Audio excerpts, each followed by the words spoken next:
Hey y'all. I guess this, yeah, it's going. I'm outside today. It's June the 10th, and normally about this time of day it's getting too hot for me and humid mainly, and I'll go in. But today the humidity is 35%, and guys, that just doesn't happen very much here. So I'm outside. It's about 80 degrees, and sweating a little bit, but not bad. So my tomato plants, they look pretty awful this time of year. Um, it gets to where this one would probably be 8 feet tall if I stretched it out. And our, my tomato time is almost over. So I'm planning for the fall. We do plant tomatoes in the fall, and pretty much most of the summer crops that are, under 100 days to production, you can grow in the fall. But the problem is you got to start them in the summertime. Sometimes I do seeds, sometimes I go to the nursery because they will have tomatoes in the fall. But what I want to do is I want to make some cuttings.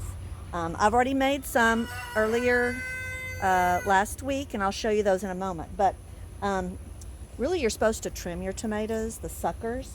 Oh, there's a little wasp there, and I hope he doesn't. He's on the tomato. There he went. A sucker. Now, there was a leaf. I don't know if I can see.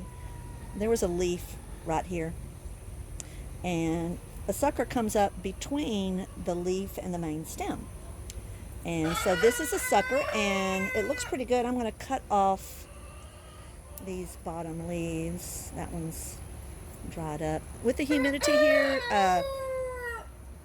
fungus, bacteria is a big problem with our tomatoes. So I'm just going to cut it off. You can see it's attached right here. So I'm just going to cut that. And it got caught. See, I still have a few Cherokee purple tomatoes on. They're not as big as they were, and if the birds don't get them, we enjoy those. That's Stephen's favorite tomatoes, the Cherokee purple. We also discovered a new one. I found it at Enchanted Gardens as a plant called Paul Roberson, and it is a Russian tomato. Let me get this adjusted here.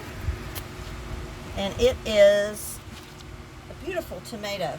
It's dark red when it ripens. It's dark red on the bottom and has green shoulders on top. Dark, like a dark olive green when it's fully ripe. And it is just beautiful, a beautiful tomato, and has a very acidic, sharp tomato taste. The Cherokee purple doesn't have quite the sharp taste.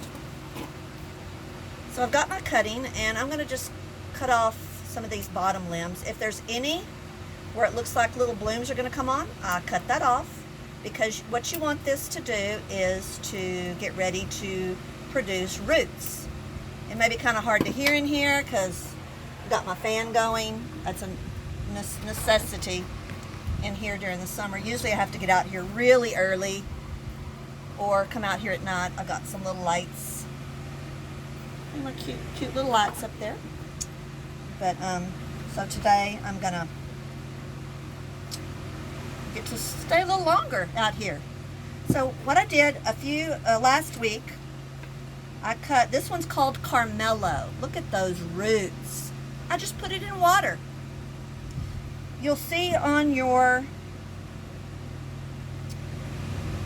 little branch there'll be little bitty nubs, these little white spots right there. Kind of hard to focus.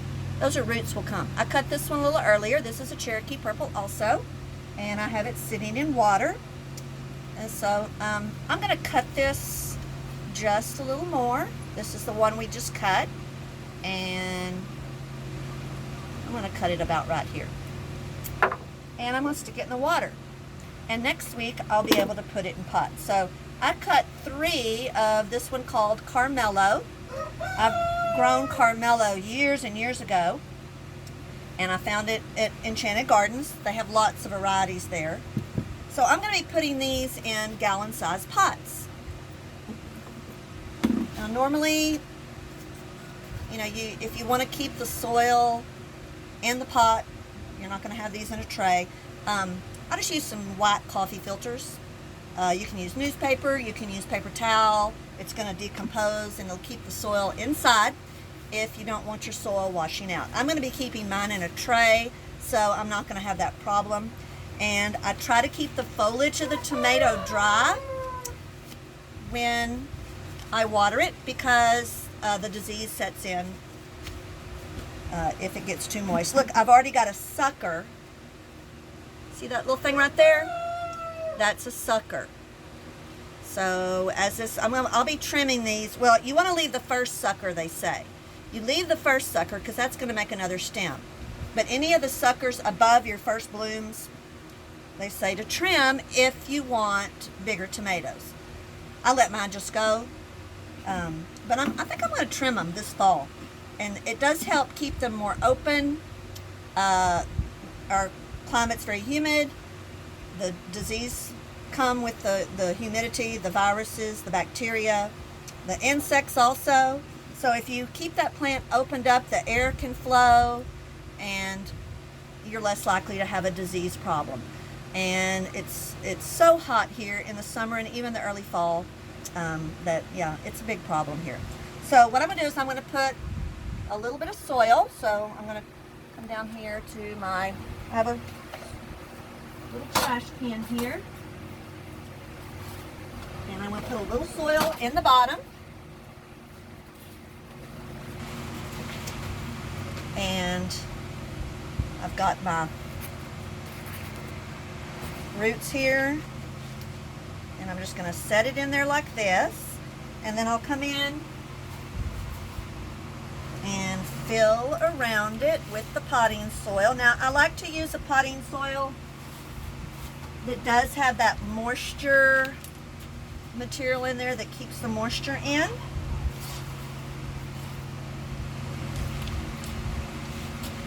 And that way I don't have to worry so much about watering them as often because the moisture. And you can look, I'm filling this up, even covering more of the stem. I'm going to get more roots. A little bit more over here.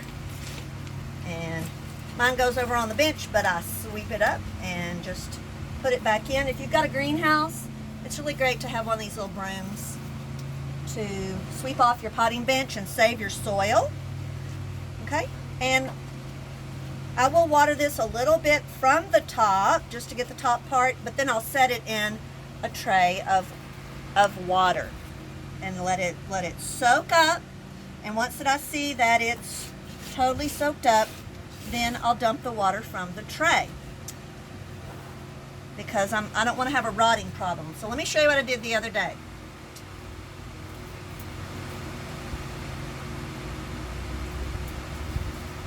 So I thought, well, I'm going to make some cuttings and I'm going to dip it in the rooting hormone and put it in soil. So this is one that I did this way, and this is a brandy wine, and I had some that did what's called damping off, and they're starting to kind of rot because we had that tropical storm come through Louisiana, which is to our east, but that moisture comes in here with that, and then we had winds from the west, which brought the heat yesterday. Yesterday at the bank, about 5 o'clock, I drove by, and it said 100 degrees.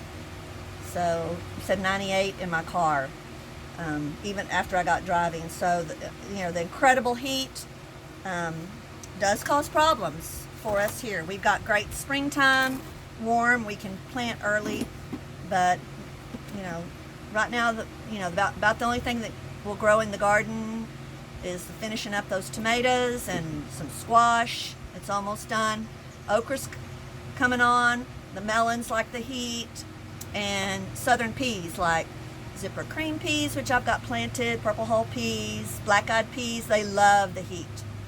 So I've got a few more of these to do. And what I like to do also is I save all my plant labels. And I wrote, this is Carmelo, so I put Car, and label your pots so you know what you have. I've got a few other things here in the greenhouse going on. Steve and I went to Round Top a few weeks ago, and he loves Staghorn Ferns. His mama had Staghorn Fern at their house, planted it in a sphagnum moss basket. And usually they're pretty expensive at where I normally go at Brookwood. They're about $20. So we found this one in Round Top for less than that, and it's a really nice Staghorn Fern. And we tried to plant it in the magnolia tree.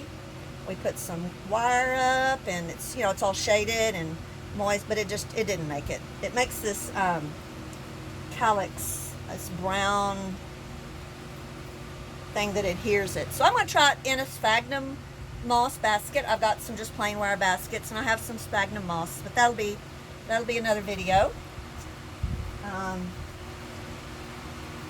I've started some little basil seeds in a pot. They're ready to go. This is just sweet basil. They're ready to go into their individual pots. I like to start caladiums from bulbs. It's cheaper because I wanted some of these really, really nice jumbos. This one's starting to open here. Isn't that beautiful? Some of my cuttings are doing well, like my angel wing begonia. I got this from City Hall. There's a bush there that I like. I can't remember the name of it. A lot of my succulents are doing really, really well. My chrysanthemums are doing well. So I'm glad I get to come out for just a little bit. It's starting to sweat and get nasty, so I'll be going in soon after I finish my tomatoes. So if you've got tomatoes, you can have a fall garden. This might be the time to make you some cuttings and start. You don't have to pay, just your soil and your water. So hope y'all have a great day. And things are kind of seeming like they're getting a little bit back to normal, even though our hospital admissions are going up in the Houston area, but we're about 30, 35, 40 miles from that. So I just stay here at my little piece of paradise. See y'all later. Bye, y'all.